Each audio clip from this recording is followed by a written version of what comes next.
Value काय होती, that is x square minus 4x plus 4 ही व्हॅल्यू होती. ओके, म्हणजेच मी x square minus 4x plus 4 ला रिप्लेस करतो. दॅट इज ही व्हॅल्यू कुठून आली, that is a minus b the whole square, म्हणजे a square minus 2ab plus b square. आता हे स्वप्न मला कुठून पडलं, a square minus b square, मी ती टर्म व्यवस्थित बघितली, कारण की हे फॉर्म्युला बनलाय माझा काहीतरी.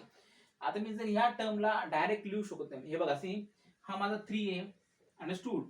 आता ही टर्म जर मला शुअर नाहीये ही माझी पॉझिटिव्ह टर्म आहे की निगेटिव्ह टर्म आहे, पण ह्या टर्मला मी जर x minus 2 the whole square लिहिलं तर मी कॉन्फिडेंटली सांगू शकतो की ही माझी टर्म पॉझिटिव्ह आहे. कसं, सी, कारण की हा x minus 2 the whole square आहे. कोणत्याही टर्मचा स्क्वेअर केला तर ती पॉझिटिव्ह व्हॅल्यू येते.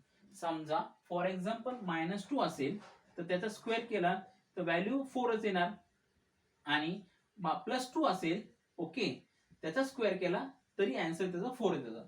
म्हणजे इथे मी कन्फर्मली सांगू शकत नाही की हा स्क्वेअर आहे, क्यूब आहे, रेस टू 4 आहे, रेस टू 6 आहे. ही टर्म पॉझिटिव्ह येईल की निगेटिव्ह येईल ही मी कन्फर्म सांगू शकत नाही, पण मी त्याला स्क्वेअर घेतला तर मी कन्फर्म सांगू शकतो की ही जी टर्म आहे ही पॉझिटिव्ह येईल. दॅरफोर पॉझिटिव्ह नंबरना मल्टिप्लाय केलं, ओके, आणि मल्टिप्लाइड बाय 3 येईल तर ती व्हॅल्यू कधी पण ग्रेटर दॅन 0 येणार. ही व्हॅल्यू कधी पण ग्रेटर दॅन 0 येणार, बरोबर आहे ना. दॅरफोर माझं एफ डॅश ऑफ एक्स म्हणजे हे फंक्शन हे ग्रेटर दॅन 0 येणार. Therefore f of x is increasing function. खूप इझी आहे, कॉम्प्लिकेशन काहीच नाहीये. चल, तर कॉम्प्लिकेशन काहीच नाही त्यात, तर फक्त आपल्याला इन्क्रीजिंग फंक्शन बघायचं, डिक्रीजिंग फंक्शन बघायचं. पण लक्षात घ्या की फक्त हे वाली टर्म तुम्हाला ज्यावेळेस एखादा नंबर असेल आणि त्याला अटॅच एखादी टर्म असेल तर ती फॉर्म्युला मध्ये कन्वर्ट करता येईल का,